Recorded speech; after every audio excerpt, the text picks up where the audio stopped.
Hello and welcome to Anime 130 with Mr. Subarashi. Now what comes to your mind when you first hear anime?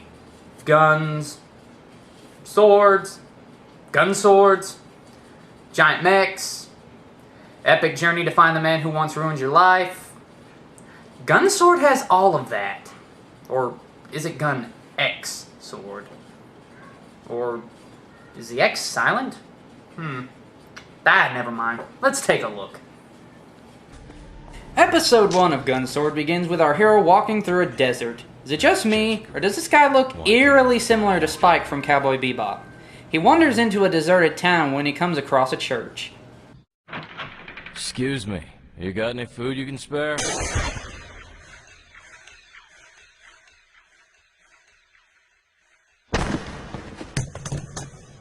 Holy crap, these guys mean business.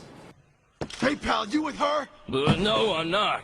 Yes, crouch down on one knee. I'm sure between the three of their guns they couldn't possibly hit you at that height.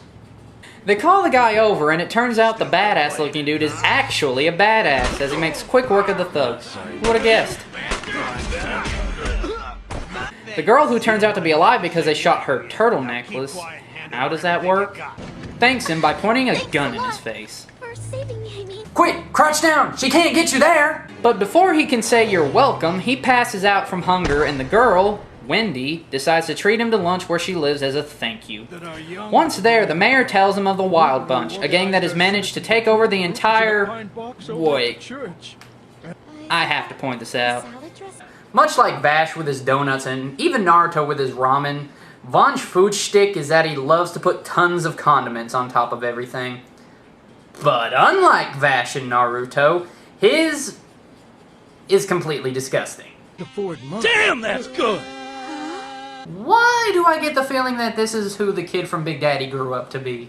Frankenstein, what do you want? 30 packets of ketchup. Now where was I? Oh yeah, so the mayor says a gang has managed to take over the town and that they want Von's help so they can stop them. Jeez guys, he only beat up 3 of them and now you're wanting him to stop a whole army?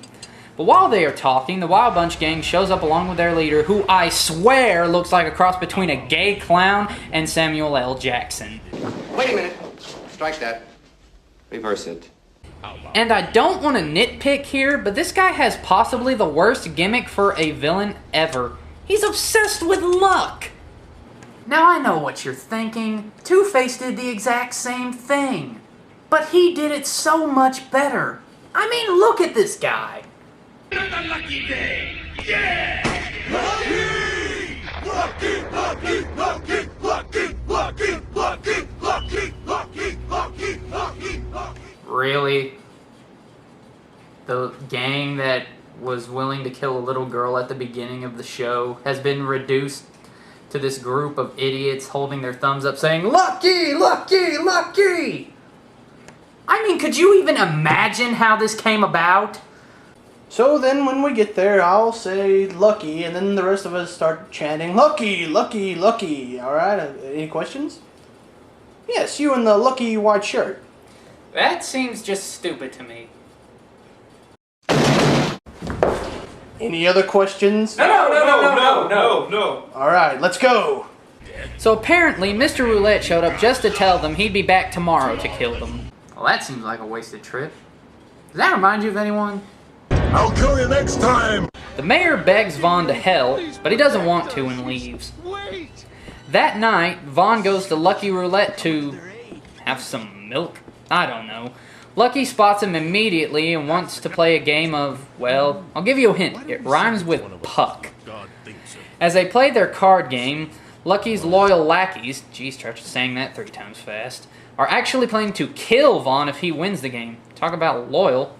After winning, Lucky throws Von out, making this entire scene nothing short of pointless. Once outside, Wendy shows up angry at Von for not helping her town. Von still wants no part of it, so Wendy tries to make him an offer. I can be. If you help, you can have me as your bride!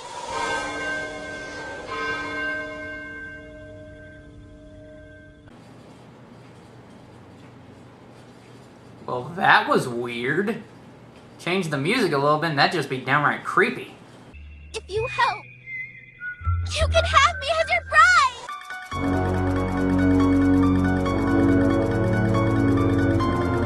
What follows is the most awkward lines of dialogue in the entire episode. In fact, let's keep count. What did you just say? I said I'm gonna marry you, that's what! 1. Marriage? What the hell are you talking about? You're just gonna desert your wife and leave? 2. Do you seriously even know what it means to be a wife? 3. Of course I do. 4. Half of it anyway. 5. Well, that's one half too little. But I can learn as we go! 6. Yeah, and who's gonna teach you? 7. Ugh. Ugh. Look, kid, I'm a virgin. 8, 9, 10, 11, 12. Let's move on. Next day, everyone is packing their things before Lucky Roulette gets there. Everyone has pretty much given up hope by now. Even the mayor has literally prepared a white flag. Lucky arrives only to find a small group to fight him off. But even they won't stop Lucky's secret weapon, a giant mech called an armor. Wendy tries to stop him, but to no avail. Just when all hope is lost, Vaughn shows up with his arm in a sling. Wait, when did that happen? Just when Vaughn and the other town rebels try to fight off the Wild Bunch gang, Lucky goes loony as he hops in his armor and starts to shoot everything in sight. Even his gang runs away. This is ridiculous! Yeah, you heard correctly, folks. This is the ridiculous part. But faster than you can say Ash Ketchum, Vaughn calls his own armor down.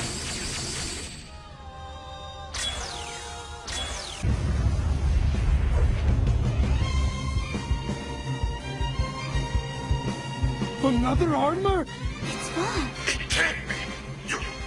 You're an armor rider too? Holy crap! That thing looks awesome! What's its name? Mega Destroyer? Moon Murderer Super Gundam? Wake up, Dan. I need you. I'm sure it stands for something awesome.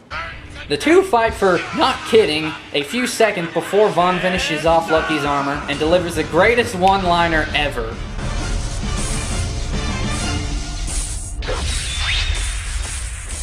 How could you? How could you? The only one unlucky here is you. After they have Lucky, they ask him where Wendy's brother is, who apparently has been sold as a slave. Lucky mentions a man with a claw in his hand, and Vaughn just freaks out, but Wendy is there to stop him. Episode 1 ends with Vaughn leaving the now-saved town with Wendy following him. Episode 2 of Gun X Sword takes place at Bridge City. Vaughn and Wendy have stopped there to gather clues to the location of Wendy's brother and the man with the claw. Vaughn then runs into his old friend Karu Mendoza, an information broker who can help them out. She tells him that if they want to know if anyone has crossed the bridge, they should ask someone at the checkpoint on the other side. But unfortunately, it's closed for repairs. However, all hope isn't lost. Later that day, when the mayor's giving a speech in front of town, Wait. What the heck? I mean, no one could possibly be a good guy with that much facial hair. So anyways, he tells the crowd that only a set number of women can cross the bridge at the time, so they won't interfere with bridge repairs. Gee, could this possibly be a trap? Before the girls cross, Karu tells Vaughn about his payment. She tells him that if he gets what appears to be an armor for her, then she'll watch over the kid. Vaughn agrees and they part ways. Wendy and Karu start to get on what seems to be some kind of lift, and they are lowered into the underground city. And what do they find? Cages, chains, boiling pot of lava, more evil dudes with goofy mustaches. How very kind. What in the monocle? Mustache? How in the... Huh? We welcome you all with open arms. Excuse me, aren't we going to be crossing the river? Cross the... Lady! The man twisted his monocle and his mustache came to life. He is clearly a threat. And as if this guy didn't need another reason to show you how evil he is, he actually uses his mustache to throw one of his own men into a boiling pot of lava. So, I'm having a hard time figuring out just what this guy actually wants to do. He pretty much babbles about a new nation and how much hard work he's put into this idea. I don't even know anymore. Why don't you explain it, Vaughn? Hey, these guys are planning on taking off in an armor, and they plan on turning all of you into baby machines. Oh. So yeah, Vaughn has shown up in style by slashing the mayor's mustache in half, but that won't stop him because it actually grows back. Well, there's only really one way to describe that.